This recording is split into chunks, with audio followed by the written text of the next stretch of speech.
si está en el aire. No te entiende la primera generación, no entiende al de la cuarta, porque él nunca ha pasado por esa generación. Por eso la primera generación habla de pobreza, habla de escasez, habla de apretarnos hasta donde más podemos. Por eso que la primera generación, cuando escuchan a hombres de cuarta generación que te dicen, nos vamos a comprar ese edificio, vamos a comprarnos un bus, vamos a comprarnos un terreno, vamos a comprar edificio. Y cuando la cuarta generación te dice, profetizo sobre ti, que vas a tener una buena casa, vas a tener un buen carro, vas a vivir bien, la primera generación que te dice, uy, ese ministerio es materialista, solo piensan en dinero, es porque ellos están en primera generación. No sé si me está entendiendo. Amén, estoy ayudando a alguien, ¿sí? Por eso la gente de otro nivel de generación no puede perder su tiempo deteniéndose a entender a los de primera generación. Yo no los entiendo, les soy honesto. Yo lo que hago es, en cierta manera, amarlos, tenerles paciencia y no pelear con ellos. Por eso cuando alguien a mí me pregunta o me dice a mí que no entiende la paternidad, yo digo, a ver, papito, si tú quieres pelear conmigo, no te doy ni un segundo, porque mi generación no me permite pelear. Pero si alguien quiere aprender, yo con gusto. Hace, un mes, el pastor Patricio me dice, tengo algunas preguntas que hacerte. Padre, me dice, no entiendo algunas cosas. Me fui a la casa, salí creo que 2:30 de la mañana de su casa. Porque el que quiera aprender conmigo, puede pasar una noche conmigo. Y yo estoy dispuesto a enseñar. Como dicen los alumnos del Instituto Bíblico, me dicen, doctor, 1500 libros, no, ya son 1550, ya subí 50 libros en estos meses. 1550 libros metidos aquí en mi cabeza. Y hablo, por eso puedo hablar, puedo enseñar, puedo hablar. La gente me dice, ¿dónde sacó usted toda esa locura? Porque pasé primera generación, pasé segunda generación, pasé tercera generación. No sé si me está entendiendo. Ajá. Primera generación rompe. Segunda generación goza, alegre. Tercera generación establece, fundamenta. Cuarta generación gobierna. Abraham, ok, tengo 10 minutos, pues tengo hambre. Pongan la mano así, aprenda, está aprendiendo, sí, está aprendiendo. Disculpa que yo ya no grito. En serio, yo era bien gritón antes, yo no grito. ¿Será porque ahora mis palabras tienen más peso? ¿Será por eso? Entonces la primera generación tiene que gritar y decir, ¡siento a Dios aquí! ¿Está bien? Porque el peso, cuando alguien habla, pregúntame cómo se cría 2 hijos. Yo saco mi tiempo para enseñarte cómo criar la Raquelita de 22 días menos. Y si a eso le suma sin mamá, yo sé cómo criarla. Invítame un encebollado, un jugo de naranja. Y tú tienes para sacar toda la información. ¿Cómo lo hice? ¿Cómo hice para que mis 2 hijas no odien el Evangelio, sino que amen a Jesús? ¿Cómo la hice? Pregúntame. No sé si me está entendiendo. Primera generación de la que rompe. Segunda generación de la que produce alegría, produce gozo. Tercera generación establece. Ok, entonces vamos a ampliar un poquito más la primera generación. La primera generación empieza casi de la nada. La primera generación no tiene nada. No sé en qué año tú llegaste a nuestra iglesia. Tú llegaste en la temporada cuando los micrófonos nuestros eran de karaoke. Mis zapatos. No, en serio, mis zapatos. Todo esto con hueco. Mire, y el que cortó, estos zapatos son italianos. Ahora no soy italiano, yo soy un campesino Yo soy un campesino fino. ¿En serio? Así dicen que son italianos. La que me sembró me dijo, padre, me dice, yo no estoy dando cualquier cosa. Yo estoy dando zapatos italianos. Ok, listo. Ok. Pero cuando tú me conociste, que fue hace cuántos años, 20 y pico, yo un día cruzo la pierna así y me olvidé del hueco que tenía el papá.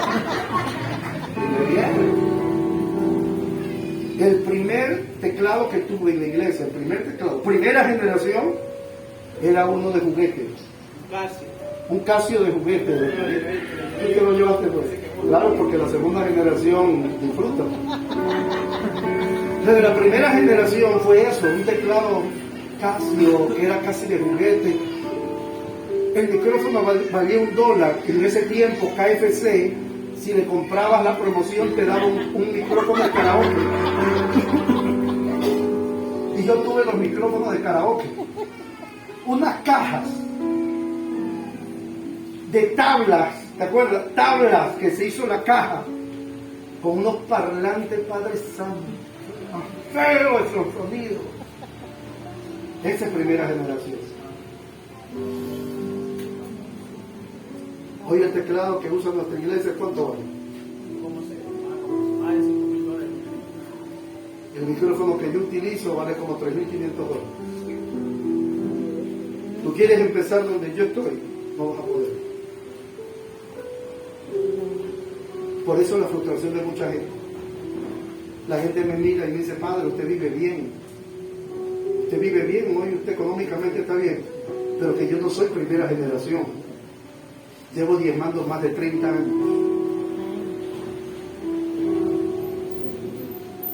No sé si me entendí. La otra vez alguien me escribió, me llamó y me dijo, papá, quiero hablar contigo, estoy desesperado, por favor ayúdame. Me dijo, ya. Me dice, papá, si no pago $50 mañana, tengo un problema. Le digo, $50 ¿te hace perder la paz? Yo tengo que pagar $5,000 mañana. La primera generación se asusta con $50. La segunda generación no. La tercera tampoco. Peor la cuarta. O sea que todo se mueve por generación. Todo se mueve por, diga conmigo, generación. Generación. ¿Ok? Entonces aprovecho los últimos 7-8 minutos que les voy a soltar ahora ciertos códigos. La primera generación empieza prácticamente de la nada. La primera generación son los primeros que diezman. Nunca diezmaron una familia, es el que empieza a diezmar. Ahora, es muy peligroso cuando alguien prospera sin diezmar. Es muy peligroso. No me han preguntado por qué. ¿Por qué? Porque cuando alguien prospera sin diezmar, lo que adquiere no tiene seguro. No me entendió lo que le dije. Se lo vuelvo a repetir. Tú te compras un carro, ¿verdad? Yo entendí eso. Yo me he comprado los carros y me han dicho las aseguradoras, asegure, y yo digo, está pagando $150, yo no. Hasta que un día me convencieron, me dijeron, tienes que asegurar el carro. Dar 180, 160 al mes. Cuando ese día firmé el seguro, al día siguiente me chocaron el carro.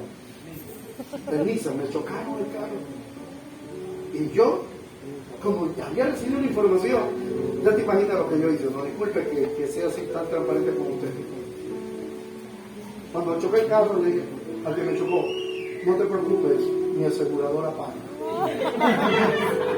Porque estaba bravo el otro, digo, fíjate que mi aseguradora paga.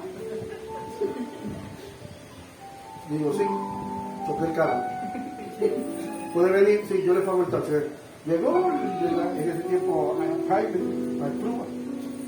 Llegó, él fue el que me aseguró, él fue el que me convenció. Y llega, y tú sabes cómo era él, ¿no? A ver, acá con mi padre no hable nada, usted conmigo habla, él se arregló todo. ¿Qué pagué? Una prima de, creo que $70, $80 fue lo que pagué. Y el asegurador pagó el otro carro. Cuando yo prospero sin diezmar, Dios no me asegura lo que yo conseguí, porque eso lo conseguí yo. Ajá, así es. Eso lo conseguí yo, con mi fuerza, con mi inteligencia, con mi capacidad. Por eso es muy peligroso prosperar sin diezmar, porque no encuentro seguro. Y ahora, mira lo que te voy a enseñar otra vez. Y tranquilo, que no voy a seguir hablando del diezmo. Estés tranquilo. Póngame la mano así. Cuando tú prosperas sin diezmar, esa prosperidad no pasa a la siguiente generación. Ajá. Tenga cuidado cuando se prospera sin diezmar, porque todo lo que tú consigues no pasa a la siguiente generación. No pasa. Solo le pertenece a esa generación que lo obtuvo por su capacidad, por su inteligencia, por su contacto, por su trabajo, por su esfuerzo, por lo que sea, y lo consigue. ¿Y de dónde sacó usted eso, pastor? 30 y pico de años pastoreando. Yo he visto 30 y pico de años en la iglesia, familias que no diezman, familias que diezman. Yo lo he visto, bro. Quiere que le suelte una locura de esas locas, que a lo mejor usted me diga, yo no creo. Yo conocí a una familia en Machala que empezaron a diezmar porque yo le enseñé. Yo fui pastor en Machala casi 3 años allá. Fundé el centro cristiano de las Asambleas de Dios allá en Machala. Todavía está la iglesia. Yo le enseñé a una familia a diezmar y le enseñé a otra. La una diezmó y la otra no. ¿Sabe qué cosa? Toda la familia de los que diezmaron, unos son abogados, otros son arquitectos, otros son cristianos, otros son pastores. La otra familia que nunca diezmó, tienen hijos homosexuales, nietas prostitutas y no están en nada. Porque el diezmo es un seguro a todo lo que Dios nos da. Ajá, así es. El diezmo es un seguro. Eso para que aprendan. Entonces, la primera generación, ¿qué es lo que hace? Dice, tengo que diezmar, pero gano 300, saco 30, me queda 270, esos 30 los usaba para otra cosa. Es la primera generación que tiene que, mira, póngame la mano así, por favor. La primera generación llora, sufre. Por eso la segunda generación se llama risa o se llama gozo. Ajá. La primera generación, cuando tú eres primero, tú lloras, sufres. Bájame la manito. Cuando mi papá se convirtió al evangelio, mis abuelos le tiraron bandera negra. Porque mis abuelos son indígenas, mis abuelos. Entonces, si usted sepa algo cómo funciona este asunto a nivel indígena. Pero le hicieron problemas a mi papá. Porque eso era como decir, oye, nosotros somos católicos, somos de esta comuna.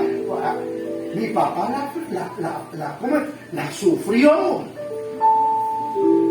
La tuvo que ver, como dice, la vio negra. ¿Sí? Yo no. Yo caminé en la iglesia solo. No sé si me está entendiendo. Amén. Por eso, si tú eres cristiano solo en tu casa, solo en tu familia, por eso es el problema, por eso es que te hacen pito, por eso es que te hacen problemas, por eso te dicen, no, tú dijiste que el colchón en la iglesia, de una vez, te mandamos el colchón, para que vivas allá, porque solo es iglesia. ¿Sí me entiendes? Pero por ejemplo mis hijas, no sé si me entienden, con mis hijas no están en la iglesia, ellas no tienen un problema. Si mi papá me obstaculiza, mi papá no me da plata para irme a la iglesia, no, porque es segunda generación. La primera generación llora, la primera generación sufre. Vamos, repita conmigo que ya estoy por concluir. Diga, la primera generación. La primera generación. Llora, sufre, quiere tirar la toalla. ¿Sabe por qué? Porque la primera generación es que está haciendo un hueco en una pared. No, póngame la mano así para que aprenda. Si una virtud tiene la primera generación, es que él abre puertas donde no hay. Ajá. No me entendió lo que le dije. Te voy a volver a repetir otra vez. La primera generación abre puertas donde no hay puertas. No, entonces yo pensé que iba a sacarle un gloria a Dios, a sacarle algo más que un aplauso. Se lo vuelvo a repetir. Por eso Abraham abría los pozos. Escucha, la primera generación le toca romper, le toca abrir, le toca sudar. La primera generación se come el solazo. La primera generación es que comienza a buscar una explicación. ¿Y de dónde sacamos la plata para el alquiler? ¿Tú te acuerdas? No, es que no me acuerdo de dónde te ubico. Han pasado muchos años. ¿Cuánto? Tiene 14 personas. Ok. Yo empecé la iglesia, para aquellos que se ubican en Guayaquil, yo empecé mi iglesia o el ministerio mío, lo empecé en la 11 entre Venezuela y Portela, por el Parque Puerto Rico. Alquilamos un local donde pagábamos $50 mensuales. ¿Y sabe qué difícil se hacía pagar $50? Pregúnteme, ¿cómo sacaba la plata? Con sequitos de pollo, pues los días domingos. Llegó el punto que pollo que me veía salía corriendo, porque se había regado la voz que yo era el que andaba matando los pollos para pagar los arriendos de la iglesia. ¿Sabe qué triste era? Cuando llegaba el primero de cada mes y yo lo que tenía en la mano era $15, $20 y me faltaba 30 para pagar el alquiler. ¿Sí sabe cuánto pago ahora yo de alquiler?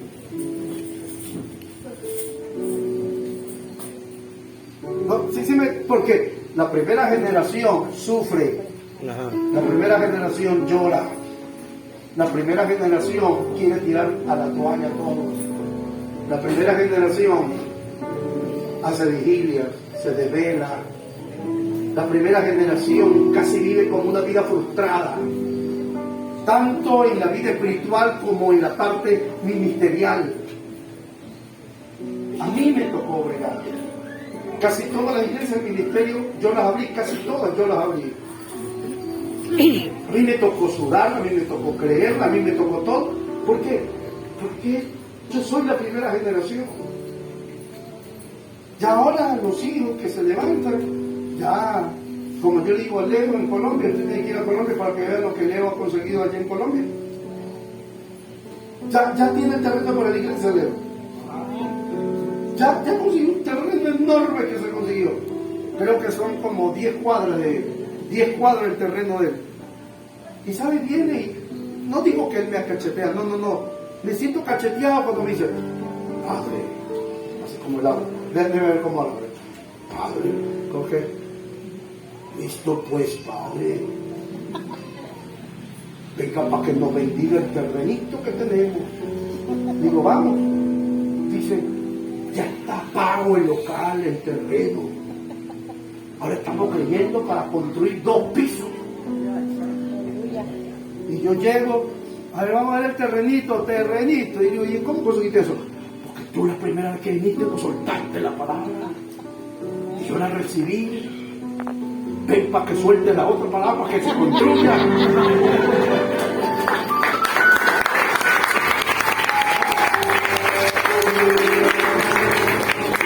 La próxima alcalde de Buenaventura se congrega en la iglesia de mi hijo, el pastor, el apóstol Leonardo.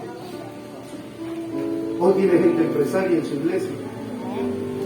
¿Sabe cómo yo conocí a Leo? Cuando ustedes lo conozcan, algunos que no lo conocen. Leo en una moto. En una moto andaba. Anda, míralo ahora. ¿En qué anda ahora? Cuando yo lo conocí a Leo, una casa pequeña, él dijo, padre, perdóneme que yo lo traiga aquí a mi casa.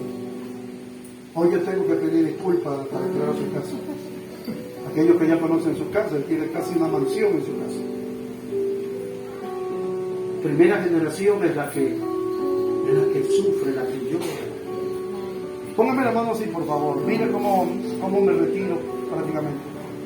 ¿Sabe lo bueno de tener un padre maduro, un tutor maduro o un apóstol maduro?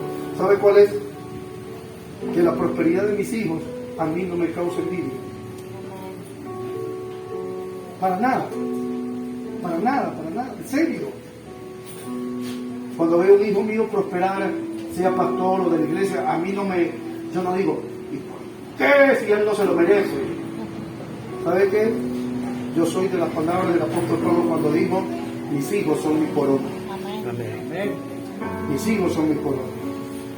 Por eso cuando le escucho, bájeme la manito, cuando le escucho los testimonios a ellos dicen, padre, yo llegué chico aquí a la iglesia, de tus consejos, tus códigos me llevaron a tener prosperidad. Padre, cuando yo agarré la iglesia no había nada, tus códigos, los principios que me enseñaste me han llevado a donde estoy ahora.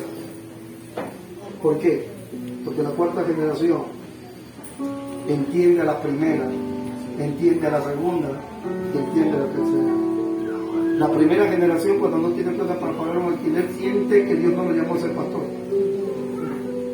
Y se están llorando y dicen, ¿estás seguro, Señor, que me llamaste? Y cuando me llaman, quieren que yo llore con ellos. Lo que ellos no saben es que ya no tengo lágrimas porque yo ya lloré antes que ellos. Y yo ya sé lo que es no tener plata. Usted tiene muebles en su casa, muebles en la sala. Usted nunca ha metido la mano para buscar si por ahí hay $1. Yo así hice en primera etapa, cuando no había dinero para mis hijos. Yo tenía que buscar por ahí a ver si a alguien se le había caído la plata. Primera generación le toca creer por todo. Por eso que lo peor que puede hacer la primera generación es no diezmar en la parte económica. Tiene por fuerza la primera generación que diezmar.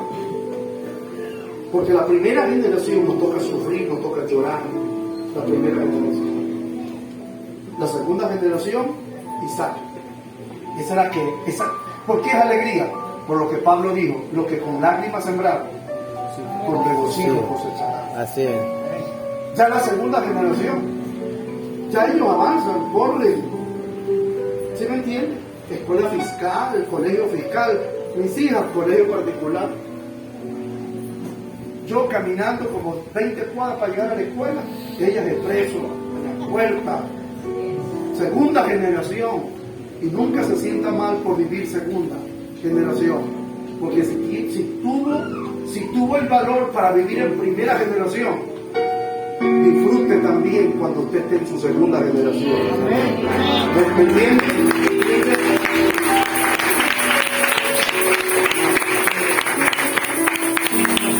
Por eso yo tengo aquí, sentado aquí, tengo hijos de primera generación, tengo hijos de segunda generación, tengo hijos ya en el ministerio que son tercera generación. ¿Usted no vio cómo se paró Chicho aquí? Con la humildad de él, ¿no? Dice, tengo la iglesia en Santa Elena y 2 obras más. Tengo 2 obras más. Si le escucha la humildad de él, ¿no? Dice, tengo una iglesia y 2 obras más. ¿Sí ve? Porque la segunda generación, él es mi Isaac. Por eso, a ti se te hace más rápido las cosas que a mí. A la primera generación se le demora 10 años, a la segunda 2, 3, 4, máximo 5 años. La primera generación es la que llora, el que sufre, el que rompe. ¿Sabe cuántos días yo me pegué el estómago a las tripas hace 20, 30 años atrás orando por los pastores que Dios me iba a dar? Yo ayuné por ustedes antes que ustedes llegaran. Yo lloré por ustedes antes que ustedes llegaran. ¿Sabe por qué? Porque yo entré a lo apostólico hace 23 años atrás. Y lo primero que aprendí en lo apostólico hace 23 era llamar a los hijos míos que estaban en otro lado. ¿Sabe cuántas veces me pasé? Y aquí les voy a decir algunas cosas muy interesantes. ¿Sabe cuántas veces yo me pasé por ciertos lugares y ciertas ciudades y me paraba y yo decía, llamo a los hijos míos que están en esta zona? ¿Sabe cuántas veces agarré un boleto? No, ¿cuántas veces agarré avión para irme a Quito? Bajar del aeropuerto, salir sin que nadie me vaya a recibir. Y me paraba y decía, Dios me va a dar aquí hijos en la ciudad de Quito. Llamo a los hijos que son míos. Luego agarraba el avión y regresaba. Otra vez me iba en autobús. Hoy tenemos una linda iglesia en Quito, que sería muy bueno que todos ustedes la conozcan. Una iglesia linda.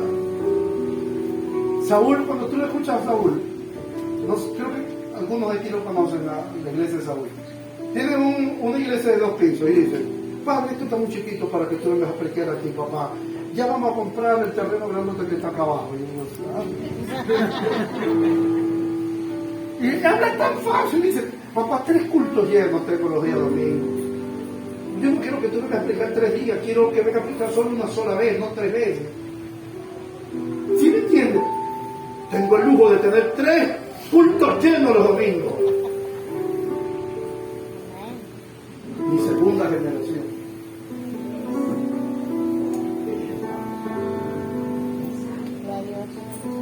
La primera generación tiene un colchoncito. Puro meado nomás huele ese colchón. Porque es el que te dejó tu mamá, el que usó tu abuela. Las generaciones que van avanzando, eso van otro tipo de cuarto, otro tipo de cosas que piensan. No sé si me está entendiendo. ¿Dónde estás tú? Porque si tú no entiendes en qué nivel estás, tú vives frustrado, mirando el fruto de la segunda generación cuando tú estás en primera. Mirando el fruto de la cuarta generación y podrido porque está. ¿Y por qué a él Dios le responde? ¿Y por qué a él Dios le da? ¿Y por qué? Papito, porque tú estás en primera generación, pues papito.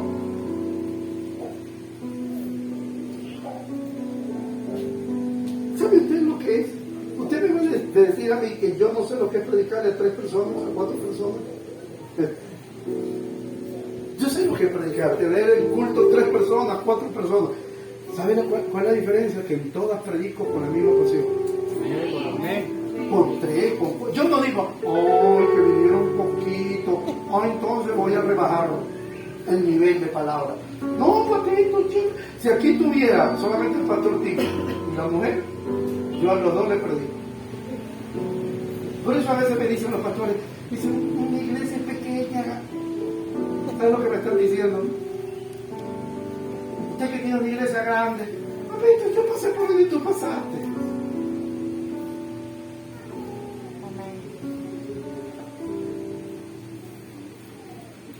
Yo he predicado en lugares de 10,000, 15,000 personas.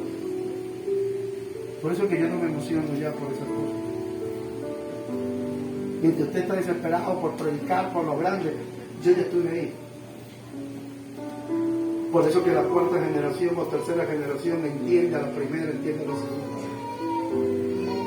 Llego a una iglesia donde todos están, alabaré, y yo, alabaré. ¿Por qué? Porque estoy en una generación donde puedo entender a la otra. Yo no soy fastidiado y que esta iglesia no tiene revelación. Aquí es pura religión. No, papito. Por eso que quien me llama a mí pastor, yo no me ofendo porque me digan pastor. Porque yo no soy lo que tú dices, yo soy lo que yo sé que soy. ¿Sí me entiendes? A mí no me ofende si alguien no me dice padre, si me dice pastor, yo no me ofendo. Porque yo no soy lo que tú dices, yo sé lo que yo soy. ¿Me entiendes? Otro doctor, ¿cómo le va? ¿Cómo está? ¿Quieres que designe pastor? ¿Quieres que designe apóstol? No, Señor.